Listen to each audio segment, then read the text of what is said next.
iniciando mais uma edição do nosso Linha Aberta aqui no estúdio Giro Mix. A partir de agora, vamos falar aqui dos assuntos que interessam a São Roque, região, São Roque, Marinque. E hoje vamos falar também de assuntos nacionais. Estamos recebendo aqui os nossos convidados. Olha, com muita alegria a gente está recebendo aqui o vereador de São Roque, o Guto Issa, que está no seu segundo mandato. E ele está trazendo para a gente aqui um convidado muito especial, que é o Zé Gustavo, que é da Rede Sustentabilidade. E tem uma novidade, a rede não usa presidente, usa porta-voz, e ele já foi porta-voz nacional. Estamos recebendo aqui o nosso Vardé também, o Vardé Orsay, vai bater um papo com a gente, o nosso José Fernando Rabechini. Já o nosso Lucas vai dar o retorno de imagem aqui pra gente também, mas deixa eu começar aqui com o Zé Gustavo. Primeiro, muito obrigado aqui pela participação, você que está aí surgindo com uma liderança, só tem 27 anos? 28 agora. Fez 28? Acabei de fazer. Fez quando? Fiz agora, dia 2 de abril. 2 de abril, ainda bem que 2, né? 2, é. Não, dia 2, não é dia da mentira. Senão, trabalhar na política nascendo dia 1º de abril ia ser difícil. Já ia. Olha, a gente está recebendo essa liderança aqui, o Zé Gustavo, e aqui está o Guto Issa. Guto, o que o Zé Gustavo está vindo fazer aqui em São Roque? Você sempre está trazendo convidados, palestras, e isso faz parte de mais uma parte do seu projeto da integração, principalmente dos jovens com a política. Perfeito, Vander. Boa tarde a todos, boa tarde São Roque, Marinque, Zé Gustavo, Rabechini, Vardé, companheiro de rede. É um prazer discutir política nesse nível que você está fazendo aqui, Vander. E política é importante no seu programa, na nossa atividade. Na campanha passada, eu percebi ao longo da campanha a falta de novas lideranças, de lideranças jovens. Então, o meu mandato, esse segundo mandato, ele propôs já quatro debates sobre a participação do jovem na política, e hoje o Zé vai falar no Espaço Arena Clube, mais tarde, sobre a participação do jovem na política. O Zé Gustavo teve um encargo super importante no Brasil, que foi ser presidente nacional da rede durante 2 anos e estruturar um partido num momento de crise nacional muito difícil, um partido que tem tido atuações importantes no Congresso, como, por exemplo, a cassação de Eduardo Cunha. E enquanto isso acontecia, o Zé estava lá em Brasília. Então o Zé veio conhecer um pouco mais da nossa realidade em São Roque e falar da experiência política dele para a gente aprender. Legal. Vardé, eu sei que está na política também, se gosta da brincadeira, né, Vardé? Boa tarde, bem pertinho do microfone. Boa tarde. A gente tá aí, cara. Estamos na política aí lidando aí, estamos uns 8 anos. Eu sou morador da região aqui de São Roque há mais de 40 anos. Eu estou há uns 6 anos na política. Estamos tentando ver se acha um caminho melhor para a região aqui. Estamos do lado do Guto aqui para ver o que pode ser feito aqui. Vamos tocar no barco, entendeu, cara? Isso é muito legal. Bom, quando a gente ouve, Zé Fernando, hoje a gente está trazendo aqui o Zé Gustavo, que é uma liderança, e você já ouviu várias vezes, a gente conversava isso, né? Precisamos de uma nova liderança. A gente já viu gente que surgiu como nova liderança e que às vezes não foi bem. Tem gente que foi bem. Como é que se vê quando se fala de uma nova liderança, Zé Fernando? Bom, boa tarde, Vander, Zé Gustavo. Seu xará. Guto, meu xará. Guto, Vardé. E os nossos queridos internautas. Eu fico sempre assim, esperançoso quando eu ouço falar em nova liderança, porque as velhas me cansaram, sabe? Então, eu fico muito contente e espero que essa nova liderança não faça o que as novas lideranças anteriores fizeram e decepcionaram muitas pessoas. Então, eu estou bastante esperançoso com o partido, com a rede, e né? Todos os partidos que têm jovens. E todos os partidos que têm jovens, seja qualquer partido realmente, que tenha novas lideranças, novas cabeças, e nós estamos precisando disso. E o Guto sabe melhor do que eu. Então, mas veja bem, Zé Gustavo, às vezes uma nova liderança não significa que tem que ser uma pessoa nova. No caso, se fez 28 anos. A rede, por exemplo, tem lá o Miro Teixeira, que é político... 11 mandatos. 11 mandatos, quer dizer, é político há mais de 40 anos. Como é que é isso? Como é que se encara, então, o jovem? Como é que tem que ser essa renovação na política? É só na idade? Então, primeiro, boa noite, boa tarde, final de tarde. Bom dia para a internet noite, e vale tarde. A todos os ouvintes, todas as ouvintes, internautas. Obrigado por abrir esse espaço para a gente poder falar de política. Você que o Gu tá me contando que você tem esse programa. Parabéns, é muito difícil falar de política nesse momento. E é o momento mais importante a gente falar de política, né? A Rede Sustentabilidade, ela tem um olhar, e eu particularmente comungo desse olhar, que é sempre na aliança intergeracional que a gente vai ter uma coisa nova. O que é isso? É os mais jovens com os mais velhos juntos para buscar uma renovação. É pessoa com experiência na política, ética, com histórico libado, e pessoas jovens que estão vindo, e às vezes pessoas jovens de política, que nunca pensaram em fazer política e decidem agora estar na política. Veja, na rede nós temos a figura dos porta-vozes, né? Eu e Marina fomos porta-vozes nacionais por 2 anos. Ela, sempre uma troca é o seguinte, uma pessoa mais jovem e uma pessoa mais velha, um homem e uma mulher, sempre nessa troca intergeracional. Eu e ela fomos porta-voz e eu assinei como presidente nacional da rede perante o TSE, porque é preciso a representação legal. E fui o presidente nacional de partido mais jovem da história do Brasil. Não significa muita coisa, mas demonstra a rede querendo colocar esse espaço para o pessoal mais jovem. Mais da metade da direção nacional, estadual, são compostos por pessoas jovens. Ou pessoas que nunca tiveram cargos na política. Com o Miro, especificamente com o Miro, que você falou, né?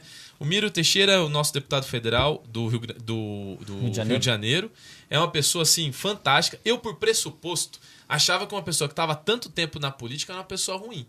Falava assim, nossa, o cara tá 11 mandatos, né? Vai ser uma coisa difícil, né? Mas, na verdade, a experiência do Miro é tão grande e ele tem tanto cuidado com o trabalho que ele faz que, se não fosse ele, teria sido aprovada a anistia ao Caixa 2. Se não fosse ele, não teria sido aprovada a lei da colaboração premiada, que hoje está fazendo com tanta gente ser presa. Então, o que ele fazia? Às vezes ele me ligava e falava, Zé, o que você está fazendo? Aí eu falei, tô aqui na sede da rede e tal. Falei, desce aqui para o Congresso. Aí ele me sentava no Congresso e me ensinava. Falava, aquele ali é filho de não sei quem, aquilo acontece por aquele outro. E ia criando um espaço de formação também para mim. Então, especificamente, eu tenho um carinho pelo Miro, porque ele, além de ser um belo político, ter uma tradição muito grande, ele também abriu espaço para formação. É nisso que eu acredito. Não é o novo do novo. É o novo que vem integrado a experiências muito interessantes. Veja, a Marina tem um histórico na política de quase 30 anos, Heloísa Helena também, Miro Teixeira também, mas não tem um processo contra essas pessoas.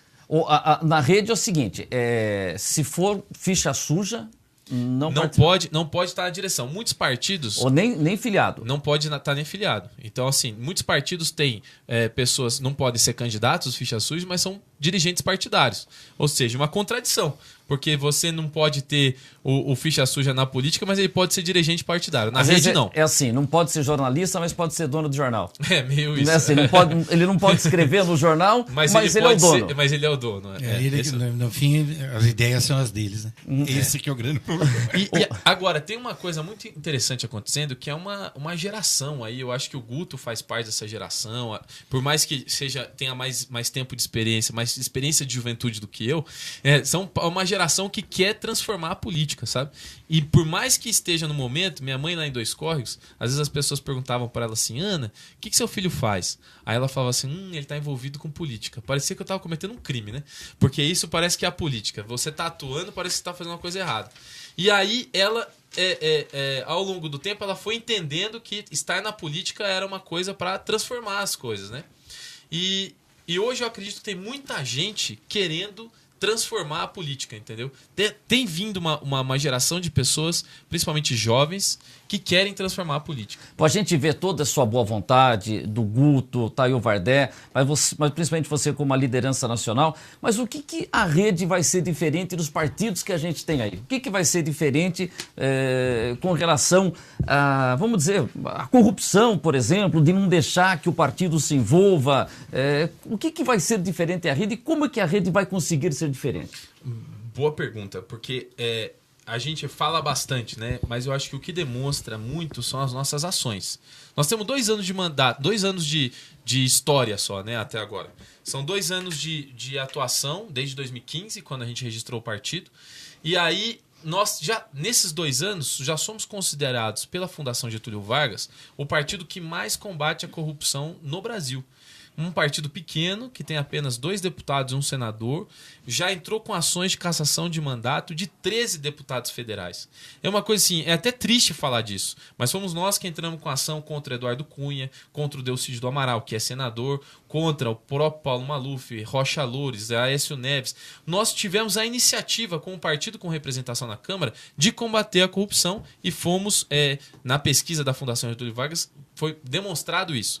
Internamente ao partido, nós já temos práticas. Então, essa lógica de não ter um presidente, ter sempre dois, um homem e uma mulher, um mais jovem, um mais experiente. No estado, nacionalmente, fui eu e a Marina. Aqui em São Paulo, nós temos o Nilson de Guarulhos e a Los Angeles, que mora aqui em Marinque, inclusive, que são porta-vozes estaduais da rede. Quem é de Marinque? Los Angeles Lozano, ela mora em Marinque. Opa. Era a esposa do Gabriel Bistafa, que é um professor da rede estadual de ensino de Marinque também. E que tem uma atuação... São jovens na política, também transformando. Todas as coordenações nossas da executiva são sempre em duplas, para nunca uma pessoa decidir sozinha. A gente sempre toma decisões colegiadas. Isso faz com que a gente leve um pouco mais de tempo, mas que as decisões sejam mais densas, mais acatadas por todos. Esse é um processo de fazer diferente, sabe?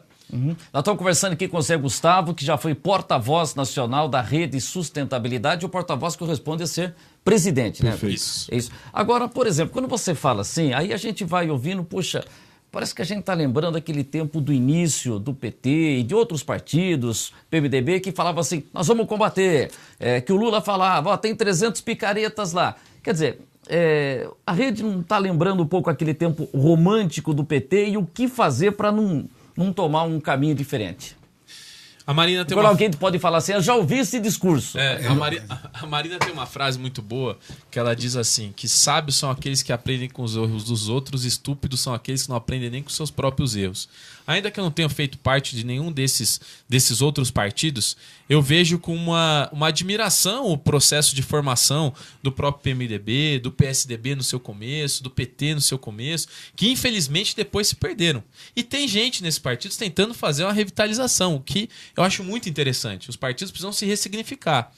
A rede de sustentabilidade está olhando para os erros dos outros e aprendendo. Como sociedade brasileira, nós precisamos avançar. Sabe, eu acredito muito que é o nosso discurso, mas também tem sido nossa prática. Veja, em 2014, a Marina me convenceu que eu tinha que ser candidato a deputado federal. Eu falei, Marina, é meio doido, né? Eu tinha 24 anos de idade, não venho de família de político, não venho de família empresarial. Como é que eu não tenho dinheiro? Como é que eu vou ser candidato? Eu falei, por isso mesmo, nós precisamos de gente assim que vai inventar alguma coisa diferente para a gente renovar a política. E eu inventei um negócio naquela época chamado de codeputado. Sabe que aqui no estado de São Paulo, um deputado federal, são 70 do estado de São Paulo, né? Um deputado federal representa 660 mil pessoas. É muita gente. Então nós criamos em 2014... Quer dizer, só um federal ou estadual? Federal. O federal representa... São Paulo tem direito dos 513 deputados, São Paulo tem direito a 70 deputados federais. E cada um representa 500... Mais ou menos 660 mil pessoas. Isso varia de cada eleição, né? Que são os eleitores. Então você imagina, Guto... Isso se compara às vezes com outros estados, tem deputado que está lá representando 50 mil pessoas. Menos pessoas, exatamente. Então assim, mas como que representa 600 mil pessoas? É muito difícil. Numa sociedade complexa como a nossa, Guto, a gente tem uma dificuldade muito grande de representação. Então, nós criamos um processo, e aí por isso que os cartazes de 2013 do Não Me Representa. É claro, é muito difícil representar. O que nós precisamos fazer é ampliar a democracia representativa. E como é que é o codeputado? O codeputado são pessoas espalhadas por territórios e temas que são porta-vozes do mandato nos seus territórios e temas e porta-vozes dos seus temas e territórios no mandato.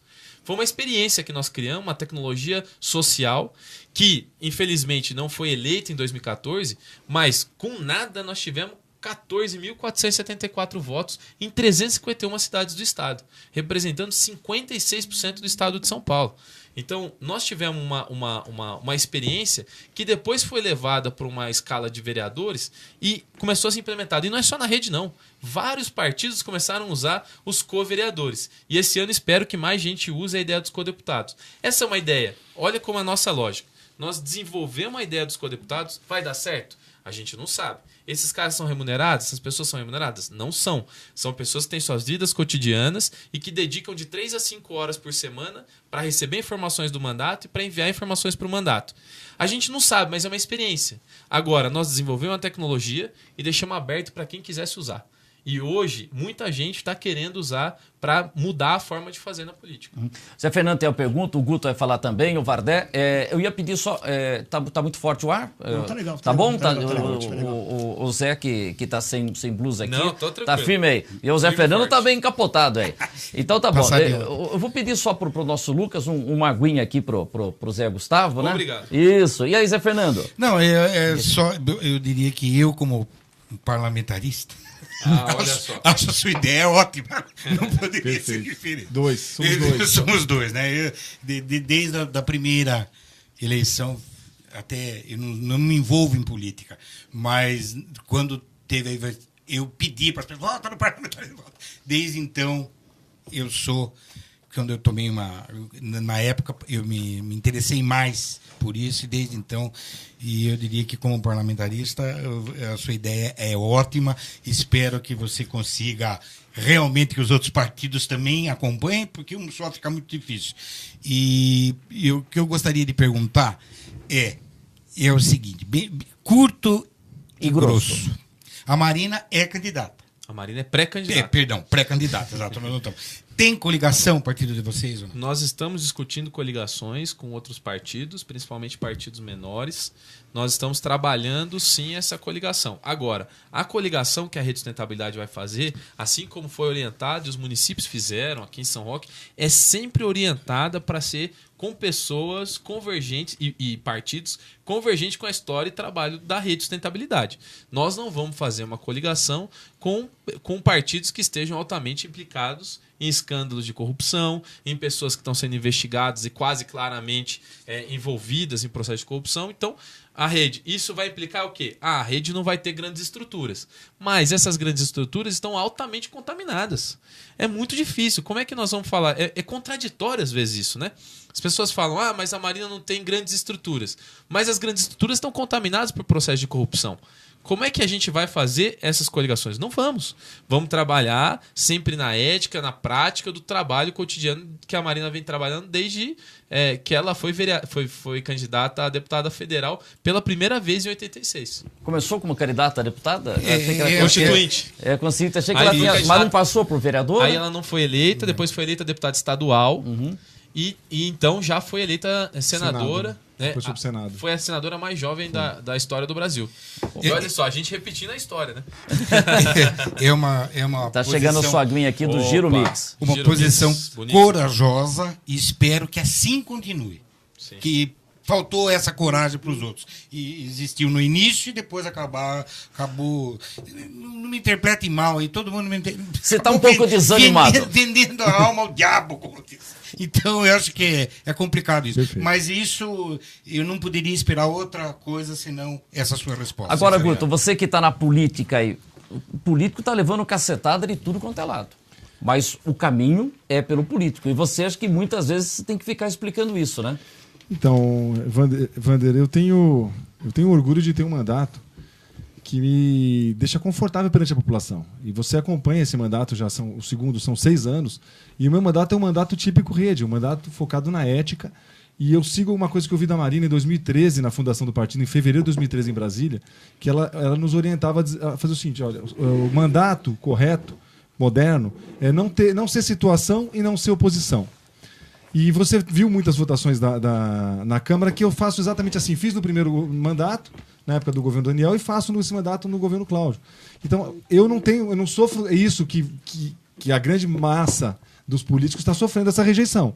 Nem em rede social e nem presencialmente na nossa cidade. Ando de cabeça erguida, recebo o apoio da população, tenho minhas votações polêmicas, você sabe que eu não tenho medo de polêmica, de me expressar, de votar, e muitas das vezes eu perco as votações, eu estou sempre perdendo votações que são importantes para a cidade, mas porque eu estou no interesse do povo de São Roque. E eu só tenho o rabo preso com o povo de São Roque. Por suas posições, você encontra dificuldades lá, porque quando você teve a ideia de reduzir o número de vereadores, eu acho que até hoje você está levando estilingada, né? Então, eu queria que o Vardé falasse um pouco sobre isso, Vardé, que essa é uma proposta que foi 90% da nossa chapa de vereadores, de candidatos a vereadores de 2016. Era uma proposta do partido.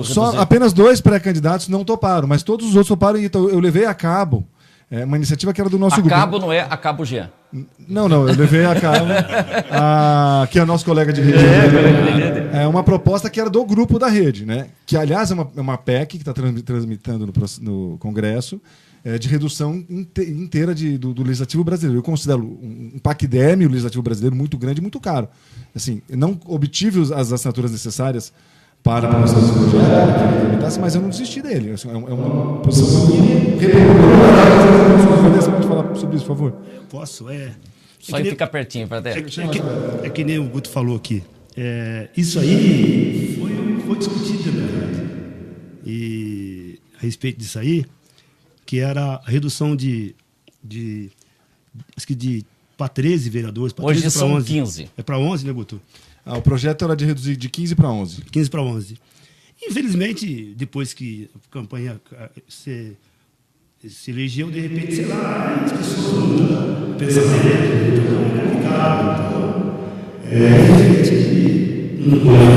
quem sabe, de repente, um outro mandato aí, daqui para 2020, entendeu? Isso seria interessante, porque reduz custo, entendeu? O país hoje, ele passa, acho que a máquina, ela está muito inchada, cara. Está muito inchada. Tá, o gasto na política é muito grande. E uma maneira de reduzir, acho que os vereadores, por eles fazerem a lei, acho que teria a obrigação de, por exemplo, ser exemplo, entendeu, cara? Uma redução seria interessante. E reduzir salário também? Não, poderia ser. Qual o problema, cara? Como é que você vê isso? Olha só, do ponto de vista, aí eu vou trazer do ponto de vista federal, da Câmara dos Deputados, né? Cada deputado custa em torno de 2 milhões de reais para o erário público, né? E aí eu vou ser muito sincero ao dizer que eu acho que nós temos que utilizar toda a estrutura possível de um mandato para ampliar a representação. Como eu disse, representar 660 mil pessoas não é fácil. Mas todo o dinheiro disponível de um mandato teria que estar orientado para representar as pessoas. Infelizmente não está. Está orientado para criar privilégios. Hoje um deputado federal tem direito a ter um salário de 33 mil reais, tem um auxílio... apartamento, moradia. Um cotão, que é o valor para passagens, está em torno, para São Paulo, se eu não me engano, em torno de 70 mil reais. Aí você tem uma cota para poder contratar até 25 assessores, no torno de 107 mil reais. E nós temos ainda, além disso, uma auxílio moradia, que ou é um apartamento simples de 5 dormitórios. 5 dormitórios? Ou então um auxílio para pagamento de uma residência, né? Porque não tem para os 513 deputados. Além disso, tem as emendas parlamentares, que agora são obrigatórias por lei, serem executadas. Vai o orçamento da União para o Legislativo e eles indicam, né? Cada deputado indica... As impositivas, né? Emenda impositiva em torno de 15 milhões de reais no último ano. Foram 14 milhões e 800 mil reais. Para cada deputado. Para cada deputado designar para onde ele quiser do território, seja para o estado, para o município. Metade disso tem que ir para a saúde. Ou seja, é uma disposição muito grande de recursos para poder representar as pessoas. Infelizmente, essa lógica de utilização desse recurso é só para manutenção do poder. Os deputados estão lá focados em serem reeleitos, não estão focados em representar as pessoas. Então é muito importante que isso seja olhado. Eu acredito que em São Paulo, em São Paulo e no Brasil, nós temos que utilizar o máximo possível dos recursos para ampliar a representação das pessoas. Porque hoje as pessoas se sentem mal representadas. E não é pela falta de políticos, mas é pela qualidade dos políticos, na minha opinião. Se você chegar a ser deputado federal, o que você abriria a mão? Bom, eu tenho Ou falado... você acha que um deputado, só um abriu mão, não vai resolver? Não, meu debate junto com o senador Regufe, né, que é do Distrito Federal, hoje sem partido. Ele abriu mão de tudo. Abriu mão de assessor parlamentar, abriu mão de carro, abriu mão de motorista, abriu mão de tudo. E não consegue fazer muita coisa no Senado. E o que o Senado fez? A casa utilizou o dinheiro que ele abriu mão e distribuiu para os outros senadores. Quer dizer, continua então... Ou seja, não economizou nada. Então é um pouco demagógico falar sobre abrir mão. O que eu estou pensando? Estou pensando que, e tenho proposto isso para os meus amigos que também são pré-candidatos a deputado federal, que a gente utilize o máximo possível da melhor maneira. Então, por exemplo, o apartamento que é gigantesco de apoio ao deputado. Por que a gente não faz um apartamento colaborativo? Muitos vereadores e prefeitos vão para Brasília para pedir apoio, ou mesmo entidades da sociedade civil, e não têm onde ficar. Alugam um hotel, gastam mais dinheiro do município para ficar em hotel. Por que o deputado faz um apartamento colaborativo? Em que tem lá um lugar para uma estação de trabalho remoto, em que as pessoas podem utilizar lá, que os quartos podem ser utilizados compartilhadamente, em que outras pessoas possam utilizar ligados ao mandato ou não. Pessoas que possam ir lá para um sistema de internet fazer. Hoje a gente tem um Airbnb, né, que faz esse tipo de coisa. Ou tem outros processos fora do Brasil, tal do Couchsurfing, né, que é a cama de sofá. A pessoa aluga um sofá para ficar uma noite. Por que o deputado não pode abrir esse espaço? Outra coisa, eu abriria a mão. Antigamente tinha o tal do auxílio paletó, né? Hoje não tem mais. Eles criaram, são 4 salários que são enviados para os parlamentares, um salário por ano. Envia para o parlamentar para ele ter gastos com roupa, essas coisas. Eu abriria a mão disso, porque isso não faz sentido nenhum. A gente ter um salário, o deputado ter um salário tão grande, não arcar com essas custas. Também abriria a mão de ter um carro oficial. Teria um espaço e trabalharia mais compartilhamento. Agora, esse dinheiro também não pode ir para dividir com os outros, né? Não, exatamente. Não, mas esse dinheiro, eu fico pensando se a gente pode utilizar esse dinheiro para outras custas. Por exemplo, para aportes num instituto ou uma associação que faça um aporte, por exemplo, aos codeputados, que não vão receber salário, não fazem parte do mandato, mas precisariam talvez de algum tipo de subsídio. Enfim, eu acho que no Brasil a gente falha muito em pensar em coisas inovadoras para os mandatos parlamentares. A gente fica sempre na mesmice. Como que funciona um gabinete? O gabinete tem os assessores que funcionam em função do deputado, ou do senador, e nunca se pensa em algo diferente. O máximo que se faz é um conselho do mandato, junta algumas pessoas, mas não tem nada novo. E se tem estrutura para fazer algo novo de verdade. Então, para mim, quando a gente fala de fazer uma nova política, nós estamos falando da forma dela, da estrutura, do diálogo. Por exemplo, o mandato do Guto aqui, que é exemplo para a gente, que escuta a população, que tem dinâmica, que encontra. A política tem um filme muito bacana chamado Arquitetos do Poder, que é um filme que conta um pouco da história do marketing político no Brasil. Está no YouTube, é fácil de assistir. Arquitetos do Poder. Arquitetos do Poder. E nele, o Pedro Simon, que é um senador que para mim é uma referência do PMDB, uma figura incrível, fez um belo trabalho para o nosso país, ele fala, como que era a política antes do marketing político? A gente rodava os papéis no mimeógrafo, textos, enviava para grupos, sentava com os grupos e debatia. Coisa que nós vamos fazer hoje à noite, como o Guto falou. Vamos debater política. Isso é voltar a fazer política com P maiúsculo.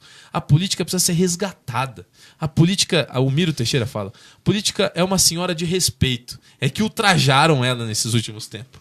Bom, e agora como fazer o diálogo, né? Aliás, quero o pessoal que está acompanhando a gente, o Ednelson Rodrigues, a Cláudia Rodrigues Arantes Valvo, dizendo que a Marina abriu mão da aposentadoria de senadora. Wander, é nossa porta-voz municipal, queria agradecer e Cláudia, parabenizar pelo trabalho dela, cumprimentar por estar acompanhando a nossa discussão aqui hoje. Opa, um abraço a Cláudia, o Antônio, seu marido. O Selbo está acompanhando a gente, parabéns pelo programa. Deuclésio Almeida, aí ele fala, depois eu vou pedir para você, ele está achando que não está indo bem o mandato aqui do Cláudio Góes. Depois a gente fala disso. O José Roberto Barbo, o Betinho está acompanhando, que você conhece lá do Betinho, meu irmão. O Cabo PM Jean, vereador, está acompanhando a gente aqui. E como é que eu pergunto para você, como é que vai fazer esse diálogo, passar essa mensagem para a população? É que eu estava vendo da conta aí, a Marina Silva vai ter 12 segundos. Longuíssimos 12 segundos. O Enéas tinha mais, né? Dá o tempo de falar, meu nome é Enéas. Por aí, acho que devia ser por aí. Vai dar tempo de falar, meu nome é Marina? Nós temos discutido. A nossa porta-voz falou algo muito importante, que é assim, essa coisa da prática na política, né, Guto? A Sim. Marina abriu mão da aposentadoria vitalícia, aposentadoria de senadora, e mais, abriu mão também do seguro de saúde vitalício que o Senado oferece. Ou seja, são duas coisas que seriam muito importantes, vamos dizer assim, e ela abriu mão assim com a Heloísa também. Isso demonstra na prática o que nós estamos falando, sabe? Política é serviço público, é servir e não de ser servido. As pessoas falam muito, né, naquele artigo da Constituição, no preâmbulo que fala, né, todo poder emana do povo, mas tem uma segunda parte, por ele é exercido. As pessoas esquecem dessa segunda parte e ele é o mais fundamental. Você perguntou do tempo de televisão. 12 segundos. Televisão é muito importante, fundamental. Acho que assim, as pessoas insistem muito. Eu lembro que em 2014 eu passei quase que 90 dias fazendo campanha. E as pessoas no interior, principalmente lá em Dois Córregos, eu apareci 3 segundos, mas menos de 2 segundos no Jornal Nacional, aí as pessoas, nossa, o Gustavo é candidato mesmo, né? Rapaz, eu tô aqui fazendo campanha. Mas a televisão é muito forte, né? Impressionante. A Marina, nós estamos discutindo como fazer essa mensagem em pouco tempo, estamos dialogando com os partidos menores, né? Que é essa discussão de fazer uma coligação, e temos trabalhado também uma estratégia de redes sociais muito forte. A gente acha que, e aí tá a greve dos caminhoneiros e tantas coisas mostrando como o WhatsApp e o Facebook têm sido tão fortes na disseminação de mensagens, tanto para o bem quanto para o mal. Isso, infelizmente. De mensagens e de mentiras também. De mentiras Muita, também. Impressionante. A gente não consegue nem saber, às vezes, o que é verdade e o que não é. Nessa greve foi um volume enorme de áudios apócrifos, de informações desencontradas. Isso levou a população ao pânico também. Agora, só um detalhe ainda de campanha, do fundo, que tem um dinheirão lá para dividir para os partidos na campanha. Aí a rede... 7 bilhões de reais. Então, e tem 0,5%. Como eu disse, né? As estruturas, a política, ela tá buscando... os atores principais da política estão morrendo de medo de não serem eleitos. Né, reeleitos. E não é porque eles querem representar o povo, mas eles estão com medo de ser presos. Infelizmente, eles estão buscando formas de se manter no poder com foro privilegiado para não serem presos. Nós temos de mais de 200 parlamentares que estão investigados e se não tivessem foro privilegiados, inclusive o nosso presidente, talvez estivessem presos. Isso é muito grave. As pessoas estão decidindo sair candidatas para ficarem em liberdade. Uma das coisas dessa reforma eleitoral que foi feita no ano passado foi criar um fundo público para a disputa eleitoral chamado do Fundão Eleitoral. O Fundão Eleitoral, eu acredito, a democracia tem custo, é importante que o Estado consiga partilhar recursos para as candidaturas, mas 1,7 bilhão de reais é quase que replicar todo o dinheiro de Caixa 2 que foi investido em 2014, agora passado por dinheiro público mesmo, na cara dura. Isso é um absurdo. E mais, quem que recebe a maior parte desse dinheiro? Os que foram financiados pelo dinheiro de Caixa 2, porque o cálculo é feito pelo número de deputados eleitos. E é isso um absurdo que foi criado. Nós vamos ter um acesso a muito pouco recurso, então você pega 0,5%, se juntar PT, PMDB, PSDB, PP e DEM, dá mais da metade do fundão. Então você tem ali mais da metade do tempo de televisão e metade do fundo eleitoral está na mão desses partidos, que estão altamente implicados na Lava Jato. Então nós vamos ter um desafio muito grande. E aí eu tenho falado muito sobre isso. Nós vamos ter que despertar a população para a importância do voto. Por quê? Porque as pessoas estão muito desiludidas. Muito desiludidas. E elas tendem a não ir votar. E quando elas não vão votar, quem se favorece são esses que continuam dominando o poder no Brasil. Tanto para deputado federal, quanto para deputado estadual, senador, governador, presidente. Então, as pessoas tomando consciência disso, a única forma da gente retomar a esperança nesse país é as pessoas mostrarem para essas grandes estruturas que quem manda nesse país é o povo brasileiro e não são essas estruturas. Então que a gente não se curve ao tempo de televisão e ao fundo eleitoral. A rede e outros candidatos, outros partidos também têm feito um trabalho para tentar resgatar o espírito republicano desse país. Guto, você é favorável ao voto obrigatório ou você acha que deveria ser... Não. Facultativo. Facultativo. Você também, facultativo? Aí eu discordo do Guto. Muito republicanamente. Eu acho que eu sou a favor do voto facultativo, mas não nesse momento. Eu acho que o voto praticamente já é facultativo, né? O custo da multa é muito baixo, né? A abstenção em Tocantins foi de 47%. É né? altíssimo. É quase, na semana passada, quase que metade da população não votou. Então, na verdade, na prática já está facultativo. E isso está sendo uma prova clara de como a população está desanimada com a política. Exatamente. E isso já apareceu na eleição suplementar do Amazonas, que também teve o governador cassado, teve uma eleição em que 50% das pessoas foram votar, e mesmo nas eleições municipais. Se juntar o voto do Dória, do Haddad, de todo mundo, não deu 50% dos votos da votação que poderia ter sido de todos os eleitores. Ou seja, nós precisamos... Nos Estados Unidos eles têm isso. Como o voto não é obrigatório, a primeira campanha que se faz é para as pessoas irem votar. Nós precisamos de uma campanha muito clara para as pessoas irem votar. E votar com consciência. É muito importante isso. Eu acredito que nesse momento o voto tenha que ser obrigatório ainda para uma transição. Nós estamos falando de um país que tem uma qualidade de educação muito baixa. Nós estamos falando de um país onde a educação... A gente tem uma dificuldade muito grande, muitos analfabetos. Tem uma pesquisa, Todos pela Educação, que mostra que os 10% mais escolarizados do Brasil equivalem aos 10% menos escolarizados do Vietnã. É uma diferença muito grande. O Brasil tem uma potência mundial, mas a potência só vira ativo se for colocada em movimento. Hoje, eu brinco que eu nasci em 90, né? Então eu nasci já na democracia, eu nasci na economia estável, eu vi um monte de gente saindo da linha da pobreza e achei que, assim, nossa geração não via muitas crises. Isso é uma coisa maluca, isso vai cair na nossa mão. Nossa geração não teve acesso à educação política. Poucas pessoas entendem como funciona o legislativo, o executivo, o judiciário. Isso é um problema para o nosso país. Então, nós precisamos muito dedicar a atuação política com olhar na educação, porque a educação é que vai transformar esse país. E nesse sentido, o que você gostaria de falar? Nós aqui na região, você tem falado muito isso, que a qualidade do nível do emprego aqui na nossa região caiu muito. Então, a gente tem... até eu vi os nossos ouvintes internautas falando sobre a questão do governo Cláudio, né, que enfrenta realmente uma crise até de popularidade também. Mas tem algumas situações pelas quais ele está passando que vêm já de décadas, situações estruturais do município de São Roque. Por exemplo, nós temos aí em carteira assinada 25 mil pessoas, em 21 mil residências. Nós temos praticamente uma pessoa numa família de 4 pessoas com carteira assinada, é muito pouco. Uma renda média no município de 2,4 salários mínimos. Uma renda média baixa. Então você vê lojas fechando, você não vê a economia do município deslanchando. E isso também afeta a arrecadação e a qualidade dos serviços públicos, como a coleta do lixo, a prestação do serviço de transporte coletivo. Enfim, então eu defendo mudanças estruturais no município para que ele possa entrar num novo ciclo de desenvolvimento. Desde a perda de Araçariguama, do distrito, a perda das empresas que saíram aqui, Peterco, Pênalti. Então, São Roque não entrou num novo ciclo. Ele tomou uma decisão de partir para o turismo, que eu considero acertada, mas que até o presente momento não contemplou toda a população. Então eu acho que a gente tem que fazer essa discussão. Quer dizer, o turismo ele é bom, ele tem uma aptidão, mas nós temos 51%, por exemplo, de Mata Atlântica. Como é que a gente conserva essa mata que está sendo atacada todos os dias?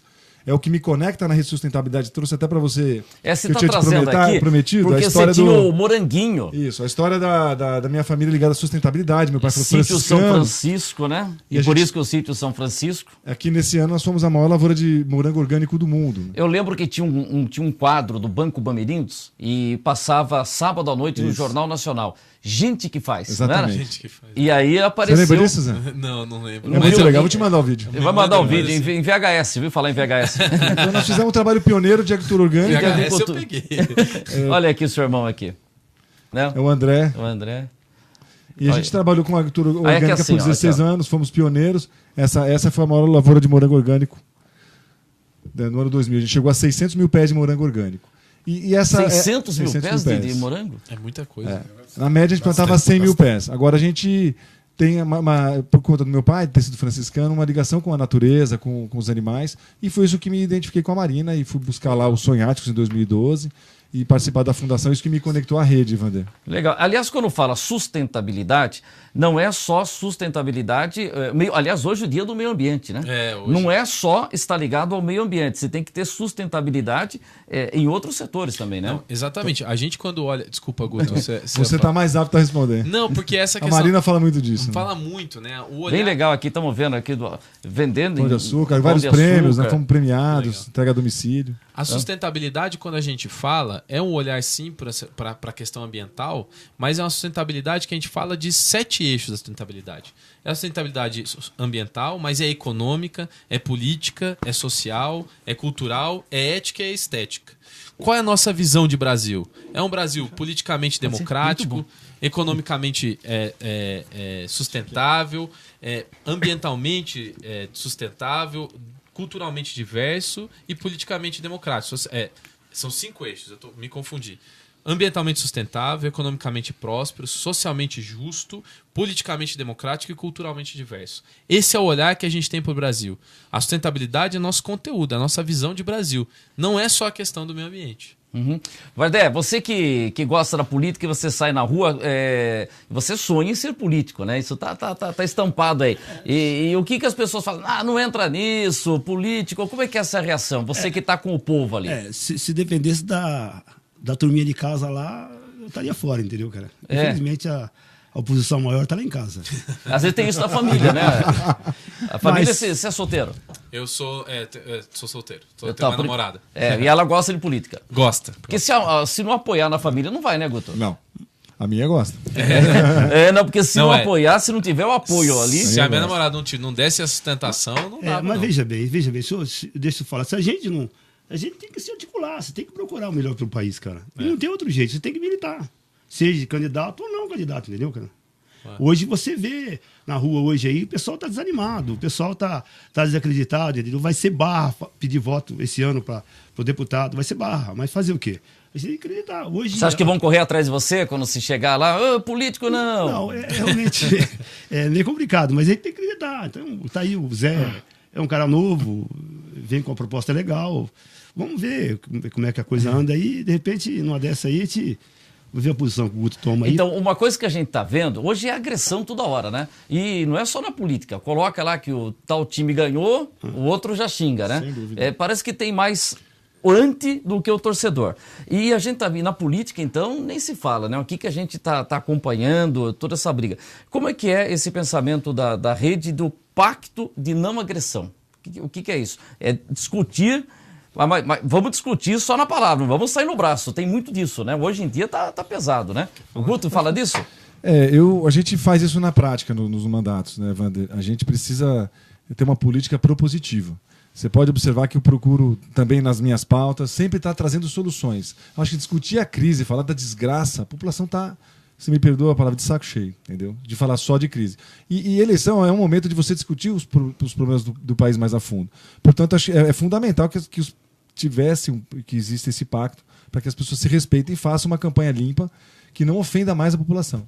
Essa campanha vai ser pesada, vai né? ser pesado. 2014 já foi pesado. Sim. A quantidade de mentiras que criaram sobre a Marina. O marido dela é madeireiro, que a Marina ia acabar com o Ciro de Nazaré lá em Belém, ia acabar com a Aparecida do Norte aqui, ia acabar com o Bolsa Família. Um monte de mentira criaram da Marina.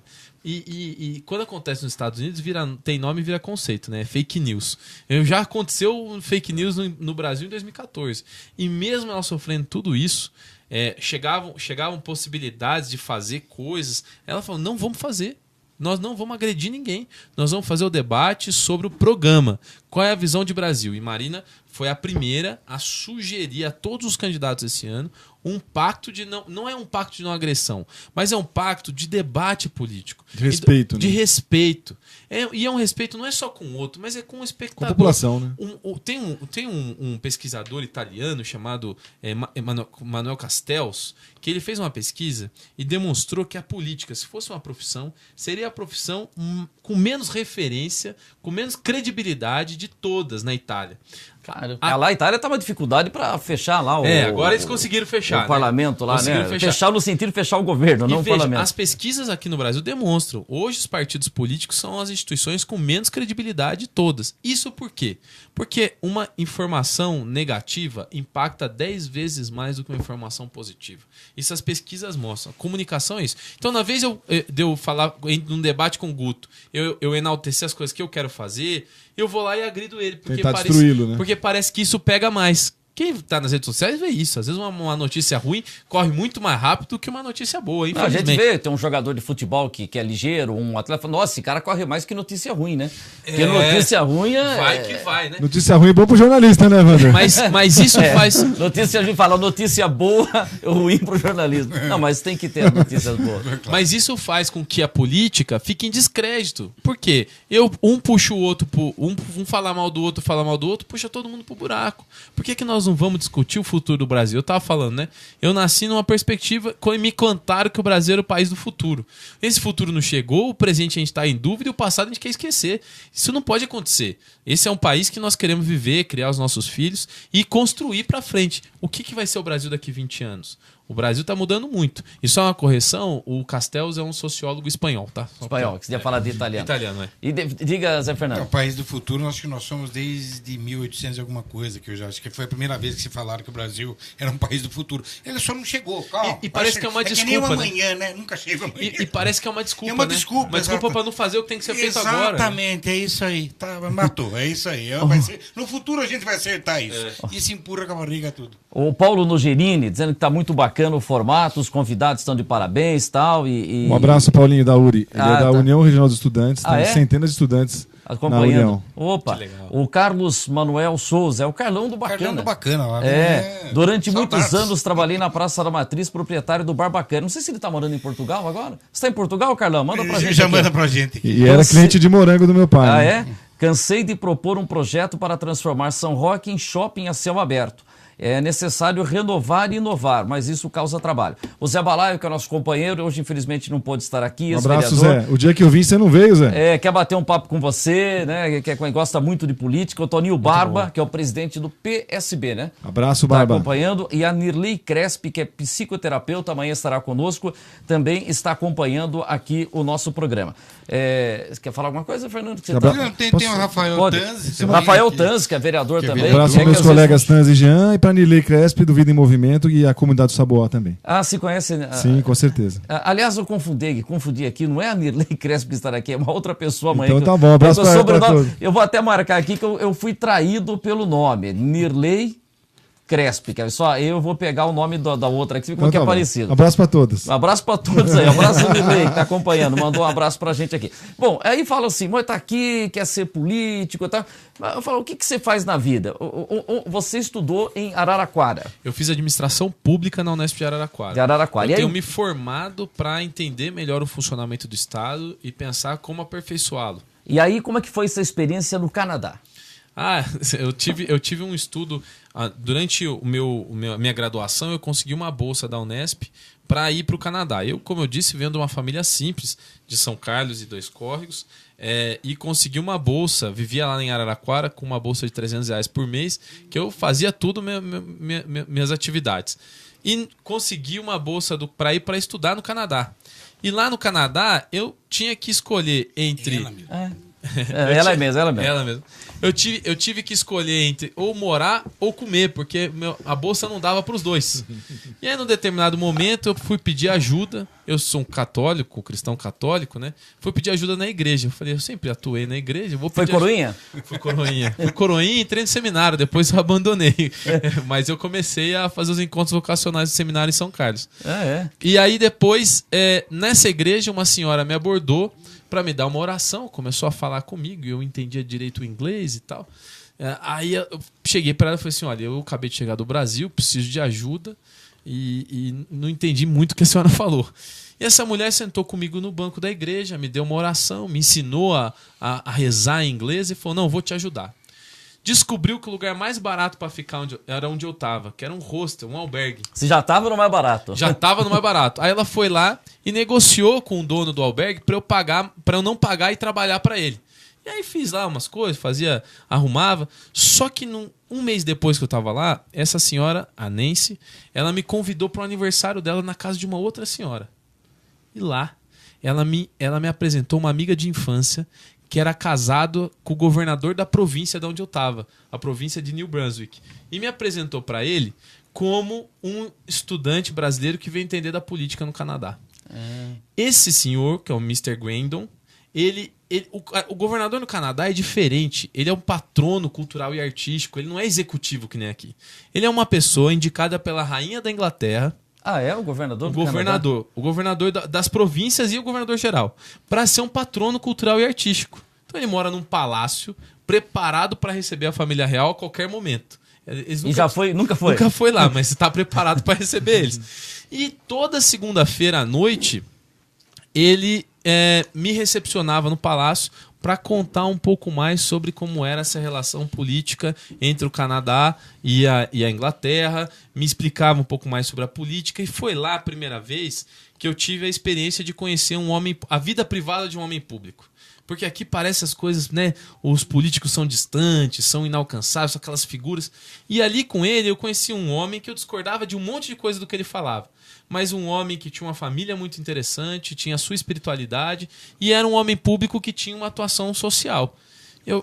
Aí quando eu virei para ele num determinado dia e falei assim, olha, Mr. Gwen, eu conhecendo o senhor, eu decidi que realmente eu posso estar na política, porque eu tinha todos os preconceitos com a política, né? Que a gente tem aqui. O político a gente não sabe o que quer, o político é um mulherengo, o político sabe? É um malandro, tá ali só para benefício próprio. E com ele eu vi que dava para ser uma pessoa normal. Sim. E estar na política. E aí quando eu comecei a dedicar na política, eu voltei pro Brasil, me filiei ao PV, comecei o trabalho, de lá que eu vi a campanha da Marina. Você começou no PV? Não, foi o seguinte, lá eu tava, durante o meu trabalho no Canadá, eu assisti a eleição de 2010. Aí eu assisti de lá, vi uma mulher negra vinda do interior do Acre, sendo candidata à presidência da República, tendo estudado a partir dos 16 anos de idade. Eu falei, rapaz, esse povo aí é diferente, eu quero voltar e estar com eles. Eu voltei pro Brasil dia 31 de dezembro de 2010. Em janeiro me filiei ao PV. Aí começaram os debates no PV, porque o PV ia se democratizar, não ia. Aí eu passava, a Marina chamou uma reunião lá em São Paulo. Aí eu passei o chapéu em São Carlos, peguei o dinheiro e fui para São Paulo. Fui participar dessa reunião. Era uma desfiliação coletiva. Tava todo mundo saindo do PV. Você queria entrar, os caras estavam saindo. No dia certo, né? Não no errado, no dia certo. E aí foi quando tinha vaga, né? Se fosse um time de futebol, acontece. Hoje tem vaga, os caras estão saindo aí, né? E aí eu decidi, a gente criou um movimento Nova Política Eu Sonhático, que foi onde eu conheci o Guto. E que era um movimento suprapartidário de pessoas de vários partidos. E aí eu conheci pessoas normais na política. Pessoas que têm suas vidas cotidianas, são simples, humildes e que trabalham com a política como serviço. Diferente de todo aquele mito que se tinha, pra mim, né? Do político como safado, sem vergonha. Isso não é pra você, moleque. Você é filho de empregado doméstico. Sabe essa coisa? Então, a gente conseguiu. Aí eu quebrei esse mito e comecei a atuar na política. Conheci pessoas como o Guto, por exemplo, que são exemplos de atuação política até hoje. Hoje você é o braço direito da Marina ou não? Mas ela é canhota, né? Então... Não, mas você é o braço direito dela. Outro dia vi até uma reportagem. Um rapaz de 27 anos que está por trás É isso. Eu trabalhei... Como nós dois somos porta-vozes... Falou com ela hoje? Hoje não, falei ontem. Como nós dois somos porta-vozes nacionais da rede, então a gente trabalhou cotidianamente muito, sabe? E o pessoal fala, a Marina é fraquinha, né? Até que jeito. Rapaz, eu tenho 26, 27 anos que eu acompanhei ela. Rapaz, eu não dava conta de acompanhar. A energia dela é uma coisa impressionante. Carisma muito forte, né, cara? Muito. Não, e a energia de fazer as coisas? Carisma. Teve um dia que a gente tava viajando bastante. Aí, 6 da manhã, ela bateu na porta. Ô Zé, eu falei, nossa, né? Acordei, abri a porta, a Marina, vamos caminhar? Eu falei, nossa, Marina, são 6 da manhã. E aí a gente foi, falei, não, vamos caminhar, né? Vamos deixar a Marina sozinha. Vamos caminhar. Então, e a gente teve essa interação muito boa, assim. Ela é uma mantenedora de utopias reais, sabe? Não é aquela utopia que tá lá na frente, é aquela que dá para ser feita. E eu admiro muito ela nisso, sabe? A força de vontade dela, tudo que ela passou. Depois de 2014, ela podia ter guardado as coisas e ido pra casa. O que falo muito é que ela fica muito ausente. Aqui nesses 4 anos aí depois da campanha, que ela teria que ter... Que aparece de 4 em 4 anos. Que ela teria que... Que nem a Copa, né? Você que é ter se manifestado quando a gente teve todos esses momentos no país. Você achou que ela ficou quietinha demais? Olha só, a Marina... Primeiro, ela não aparece como os outros políticos aparecem. Ela não tá nas páginas policiais, ela não tá... Porque você pensa no político hoje, você pensa naqueles que estão sendo investigados, naqueles que estão em escândalo. A Marina é uma professora, ela tem que dar aula para sobreviver. Como eu disse, ela abriu mão da aposentadoria. É assim que ela faz, ela dá aula. E ela se manifesta sobre todas as questões. A quantidade de entrevistas que ela deu nesses últimos tempos é uma coisa impressionante. É que às vezes ela fala coisas que as pessoas não querem ouvir. Aí é melhor falar que ela não tá falando. Quer ver um exemplo? Na época do impeachment da Dilma, todo mundo perguntava, você é a favor ou é contra o impeachment? Aí a Marina respondia, eu sou nem Dilma nem Temer. Eu sou para uma nova eleição. Porque se tirar a Dilma, o Temer não vai resolver. Os dois foram eleitos juntos. São juntos. O que nós precisamos é de uma nova eleição. olha só, ela falava isso e todo mundo falava, a Marina tá em cima do muro, a Marina não se posiciona. Ela estava se posicionando, só que não estava se posicionando da forma com que as pessoas queriam. Ela estava trazendo uma outra reflexão. E isso muitas vezes é visto como uma coisa que não se fala. Hoje a gente vive uma coisa assim de tribos, né? Então tem aquele que fala bem do candidato A, aquele que fala bem de tal time, aquele... Então a gente parece que está assim. E uma coisa que o determinado candidato, ele tem o eleitorado dele e ele fala para aquele eleitorado. Ele não fala da forma que ele mantém esse eleitorado e que conquista o outro, né? Parece que cada um fala para a sua tribo, né? O Brasil está muito dividido, né, Wander? O Brasil saiu dividido em 2014, polarizado, foi estimulada uma polarização naquela campanha e até hoje a gente mantém esse processo. Esperemos, né, que esse processo eleitoral possa trazer um Brasil reunificado e que possa trazer avanços significativos para a população, porque a população não está minimamente satisfeita com os serviços públicos e com a sua representação política, assim como não está em outros países também, mas aqui especialmente está bastante descontente. Então, espero que esse processo eleitoral solidifique a democracia brasileira que deu uma balançada com tanta corrupção. Nós estamos com 5 minutos para acabar o programa. Já que você falou que tem serviço que não está funcionando direito, você tem sido o vereador que mais tem criticado a aviação São Roque. Sim. E como é que está a situação, São Roque? O prefeito o Cláudio Góes já falou que pediu para encerrar o contrato, mas ele não encontra uma empresa. E você várias vezes na Câmara falou, olha, dá para se encontrar empresa que vai trazer ônibus de boa qualidade, com ar-condicionado e com Wi-Fi. Como tem no Brasil inteiro. Então, mas se falou para o Cláudio dessa empresa? Sim, com certeza. Essa empresa? O que acontece? Em todas as semanas, o prefeito respeitosamente recebe minhas cobranças. Nós nos falamos, inclusive, ontem, pessoalmente, numa reunião de gabinete sobre a LDO. Essa semana está fazendo 90 dias daquela denúncia que eu fiz do ônibus maquiado. E ali, 2 dias depois, a pressão foi muito forte, popular em cima da aviação, mas 2 anos já vinha denunciando o Ministério Público Estadual, o Ministério Público Federal do Trabalho, a ausência de direitos trabalhistas, má condição de uso dos ônibus, atraso nas linhas, enfim, uma somatória de denúncias, né? Fui contra o subsídio, né? Respeito o voto dos meus colegas, mas fui contra, o vereador Tans, o vereador Estrada, fomos contra o subsídio. Provou que realmente estava errado, a prefeitura passou R$160 mil por mês para a empresa e o serviço não melhorou em nada, pelo contrário, até piorou. Há 3 meses atrás, a prefeitura deu start no processo de rompimento do contrato. A aviação pediu mais prazo, houve uma certa demora ali, mas dentro da legalidade. A prefeitura está cumprindo o rito legal para que ela não tome aí uma invertida jurídica, digamos assim. Mas é game over. Assim, na quinta-feira passada, a aviação se utilizou da greve do combustível para simplesmente não colocar os ônibus na rua, sendo que a prefeitura havia disponibilizado para ela combustível nos postos que haviam sido separados, se não me engano, posto Luca e Castro. O posto do Rodolfo e o Castro. Então, enfim, palavras do prefeito da data de ontem, de que essa situação deve se resolver nessa semana. Ele está ciente do desgaste político que é esse enfrentamento, mas está trabalhando para a solução que eu acredito que deva acontecer nessa semana, mas está dado na semana que vem. Opa. Deixa eu agradecer a todo mundo aqui. Zé Fernando, tem uma colocação final. Zé Fernando, obrigado por esse bate-papo aqui. Como educador, professor de Educação Física há 40 anos. E professor de Educação Física há 40 anos, agora aposentado e fazendo outras coisas também. Entre elas aqui com vocês, participando com vocês e dizer que nós estamos abertos a todos, né, Wander? Isso. E que eu acho que a democracia é isso e que vamos errar, mas um dia a gente acerta, né? Com certeza. E tomara que seja nessa próxima. E só para terminar, eu me sinto honrado até de estar numa mesa dessa. Opa, então tá, Vardé, obrigado, Vardé. Nada, eu só queria fazer uma pergunta para você. Âmbito federal já está certo, é a Marina. E estadual? Nós temos candidato pela rede aí, governador do estado ou não? Nós estamos discutindo a nossa candidatura ainda estadual, o cenário não está fechado e até a convenção eleitoral nós devemos ter uma decisão. Nós estamos decidindo com todos do partido. Tem algum nome em vista aí? Não, tem ainda não. E o de Guarulhos? Nós vamos ter uma candidatura ao Senado. O de Guarulhos? Nós não vamos.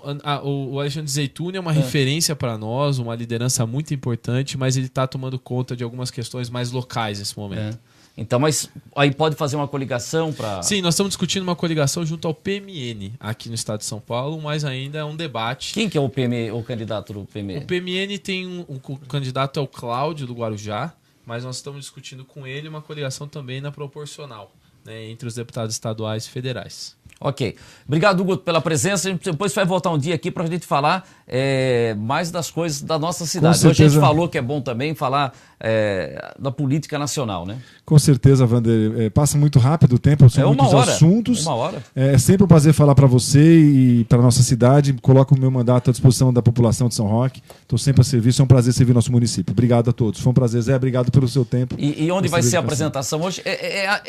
Essa rua Vereador Rodolfo Salvetti é atrás da Avenida Brasil, né? Isso, atrás da Escola Cooperativa. Isso, mais no fácil. Arena Clube ali do amigo Nelson Vernalha, que também foi candidato na rede na eleição passada. O Zé, vamos sair daqui para lá, às 19 horas, vai ter um enfrentamento positivo ali com nossos amigos. Maravilhoso. Fazer a política, resgatar a política. E só para fechar aqui, um rapaz aqui perguntou, se puder falar em um minuto, de Nelson Mazeto. Qual a política previdenciária da Marinha? Previdência Social, que está numa situação complicada. Dá para falar em 30 segundos? Impossível falar em 30 segundos. Mas tem nós vamos apresentar um programa de governo que vai abarcar todas as principais questões que o Brasil tem que enfrentar, assim como fizemos em 2014. Nós acreditamos num governo programático. Então isso vai estar no nosso programa, que deve ser apresentado aí no próximo mês. Nós devemos apresentar isso, inclusive a questão previdenciária. Se eu começar a falar, eu não vou ter tempo de concluir, então eu peço desculpas de não colocar mas tem a exatamente. Solução. Depois eu me comprometo, Zé, a passar para o Nelson Mazeto sobre esse assunto. Ótimo, muito bom. Um abraço, queria muito agradecer o espaço, é um privilégio para mim. A gente é bom ver. E a gente recebe aqui, a gente já recebeu vários deputados federais, né? E cada um defende o seu ponto de vista. Isso é muito legal de ter você aqui participando com a gente. Muito obrigado, eu estou à disposição sempre que preciso. O Guto é uma referência para a gente como vereador, um mandato exemplar da Rede Sustentabilidade do Estado de São Paulo e do Brasil. E falo isso com tranquilidade. Vai apoiar ele para prefeito? Vai ser prefeito ou não? É cedo esse debate. Está focado em ser vereador na cidade, um brilhante vereador da cidade. E eu quero agradecer. Honra, né? Você votaria, Wander? Devolveu a polêmica, né? Eu voto em todo mundo. Deixa pro próximo programa. Eu adoro o Corinthians, o São Paulo, o Santos. Estou com todo mundo. Mas eu queria agradecer, dizer que a gente precisa reformar a política. E isso só vai acontecer se a gente estimular as pessoas a participarem dela. Negar a política é uma forma de participar da política das piores, porque a gente está deixando na mão daqueles que operam, né? Então que a gente possa instigar as pessoas a debaterem e estarem na política. E principalmente na representatividade. Nós precisamos de muito mais mulheres na política. É por isso que eu apoio tanto a Marina, porque eu acho que são subrepresentadas, assim como outros grupos. Muito obrigado por esse espaço. A gente agradece aqui o Zé Gustavo. E aí eu não falei seu sobrenome, é Zé Gustavo Fávaro Barbosa Silva. Não economizaram, botaram todos os nomes possíveis lá. E esse é o doutor Zé Gustavo. Zé Gustavo, exatamente. Para não ter briga com nenhuma das famílias. É isso aí. Obrigado, pessoal. A gente volta amanhã com mais uma edição do nosso Linha Aberta a partir das 5:30 da tarde. Agora estamos em novo horário. Um grande abraço. Valeu, pessoal. Um abraço.